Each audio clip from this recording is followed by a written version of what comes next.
السلام عليكم ورحمة الله وبركاته. بسم الله الرحمن الرحيم. اللهم صل وسلم وزد وبارك عليك يا حبيبي يا شفيعي يا رسول الله. سموا بالله وصلوا على رسول الله، وما تنسوش ام مصطفى في اللايكات الحلوه بتاعتكم فضلا منكم طبعا وليس امر. طبعا زي ما انتم شايفين، عايزه اقول لكم البط اللي هو انا جبت له علاج المكتف اللي قدامكم ده، والله يا جماعه بياكل وبيشرب زي الصاروخ. سبحان الله، بياكل وبيشرب زي الصاروخ. طبعا كان امبارح السبت اديته نص سنتي، والعلاج اللي انا وريته لكم اديته بالليل، اديته نص سنتي بالليل. طبعا النهارده الحد مش هديله النهارده، هفوت بقى الحد واديله بكره نص سنتي كمان.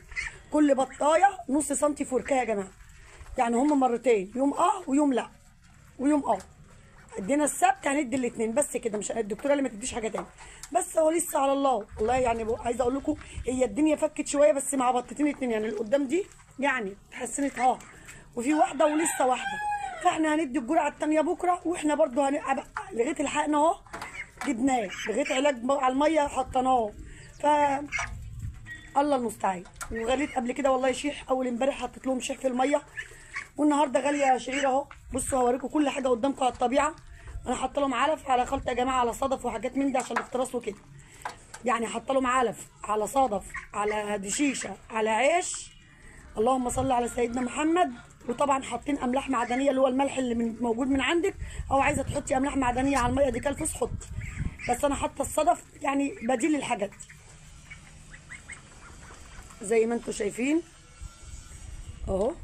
بسم الله ما شاء الله. بصوا انا غاليه زي ما هي كده مقفوله، بغليها زي ما هي كده، طول ما بتغلي ما بشيلش الغطا من عليها.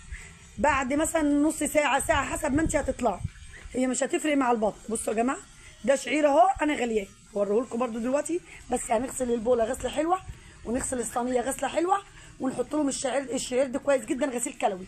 انا عملت لهم قبل كده الشيح عشان الاسهالات، عملت لهم الشيح وكان الاسهالات. وطبعا جبنا برده الحقن وريته لكم اللي انا بحطه لهم، اللي انا بعمله لهم في وركوم ده بحقنهم في وركوم مش ساكتين والله. وعملت الشيح دي كوقايه من الاسهالات، حتى لو في اسهالات الشيح كويس جدا للديدان وللكشاشان لجميع انواع والوان الاسهالات عند جميع الطيور والفراخ وكله. فعملنا غلوه شيح مع العلاج، والنهارده عملنا ايه شعير اهو غسيل كلوي كويس جدا برده الشعير يا جماعه، علشان ايه غسيل كلوي. وكنت من يومين حاطه لهم والله عسل في الميه منشط للكبد برده، مش ساكته والله عايزه اقول لكم ان انا بقى عملت اللي عليا واكتر كمان مع البط ده، بس هو بقى ايه الطعم بتاع ربنا. صلوا على الرسول. خليكم معايا ننضف الميه دي وننضف الدنيا دي ونرجع لكم تاني. زي ما انتم شايفين نضفنا الصينيه برده اهي، وادي الميه مليناها، وطبعا معانا اللهم صل على النبي الشعير اهو هنفضيه لهم. بصوا يا جماعه اللهم صل عليك يعني قدامكم، صفوا لهم اهو. الشعير ممتاز جدا وغسيل كلوي طبيعي يا جماعه، واعشاب وحاجه مفيده جدا لجميع الطيور. طبعا احنا بنعمله برده الفراخ البيضاء عشان غسيل كلوي. مش موجود عندك شعير، عندك بقدونس اخضر اللي احنا بنجيبه نحطه على السلطه من السوق، اغلي قد 3 ربط بس قبل ما تغليهم اغسليهم كويس جدا ونضفيهم واغليهم وغطي عليهم واغليهم برده، وحطيه كبديل للايه كبديل للشعير. مش موجود حطي شعير، هو الاصل المفروض رقم 1 الشعير، بس احنا بنقول لو مش موجود حطوا بقدونس يا جماعه. طبعا ده احنا مش هنرميه. بصوا حطيناه اهو على الايه على الميه السايل. طبعا بقى نيجي هنا، طبعا انا حاطه لهم كذا حاجه اهي، هنقلب الشعير ده على علف، ما ترموش حاجه هنقلبه على العلف يا جماعه ياكلوه كده كده. العلف موجود اهو لسه، انا كنت حاطه لهم اللهم صل على سيدنا محمد بدري، حاطه لهم علف كتير خلطه كتير يعني.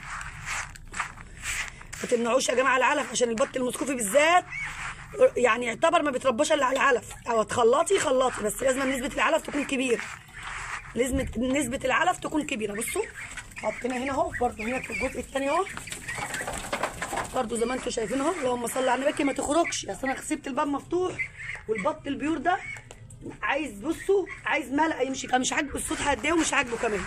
خلينا افتح الباب وانساه ولا حاجه ابص الاقيه خرج، بس هو اتلقى في الميه ربنا يهديه. بصوا يا جماعه نضفنا اهو، ونحط بقى اللهم صل على النبي الشعير اهو. بسم الله ولا قوه الا بالله. ما ترموش حاجه، غليتوا شيح برضو اعملوا كده، يعني انا لما غليت الشيح عملت نفس الكلام ده، شلت اللهم صل على سيدنا محمد التفل بتاع الشيح حطيته على العلف، وحطيت السائل على الميه، زي ما بعمل دلوقتي مع الشعير. حطيت السائل قدامكم على الميه والشعير اهو. يا جماعه شعير اهو. سبحان الله، اللي يشوف يقول عليه قمح وعامل زي القمح، بس هو سبحان الله هو دي شعير يا جماعه. هنقلب برده زي ما قلبنا هناك. انا عامله حاجتين ياكلوا فيهم عشان ما يبقاش فيه افتراس. يعني انا عامله حاجتين عشان ما يبقاش فيه افتراس. مرتين في الاسبوع. عايزه تعملي السقوه دي مرتين في الاسبوع للبط. لا عندك فراخ بلدي يا سلام. فراخ البلدي السقوه، السقوات، سوا شيح سوا شعير، الحاجات دي يا جماعه من عمر 8 ايام. الشيح والشعير تستعمليه للفراخ البيضاء من عمر 8 ايام، ومن عمره برده يحتاج اسبوع يعني، ومن عمره برده اسبوع في الوقت ده كده برده للبط. الحاجات دي كويسه جدا. بصوا اهو قلبناها تقليبه حلوه عشان ياكلوها مع الايه. اللهم صل على النبي. ما اروح يشربوها. بسم الله ما شاء الله ولا قوه الا بالله. مع الايه، مع العلف اهو. بصوا هنا بقى ايه، في شويه ايه شعير كده، شويه ميه اهو. غسلنا الحاجه اللي غلينا فيها اهي وخليناها زي الفل. احنا بنعمل اللي علينا يا جماعه. احنا مش بنهتم بالفراخ البيضاء بس بامانه يعني احنا مش بنهتم بالفراخ البيضاء بس. اي نوع طيور عندي احنا بنهتم بيه.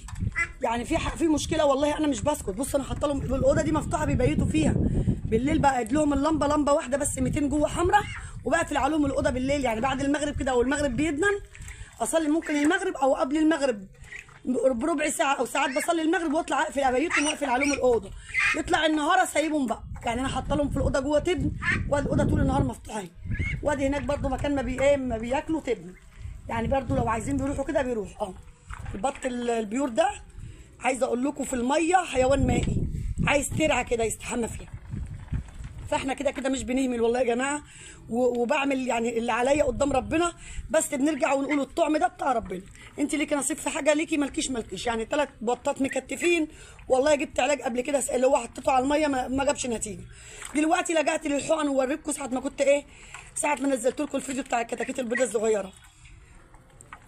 يعني منزله لكم الصبح، وموريكم العلاج فيه والله. عينا الحقنه اوريها لكم اهي. اصبروا بس دقيقه واحده. بصوا انا تلاقيني ملفته الحقنه وعيناها اهو على اساس ان انا اديتهم، وعينه بقيه الحاجه. تلاقيني طبعا الحاجه انا عيناها تحت. بصوا يا جماعه، بصوا الحقنه اللي انا بدي بيها ملفتها في كيسه اهي، ملفتها في الكيسه ده وعيناها والله. بصوا ملفتها كده وحط عليها الميزان ده قديم اهو. دي الحقنه اللي انا مديها بيها بالليل. النور كل بطايه نص سنتي فركها. وطبعا بقيه الجرعه نزلتها الثلاجه لان الدكتور قال لي حطها في الثلاجه، ويوم الاثنين كملي يدي بقيه الجرعه بتاعتك.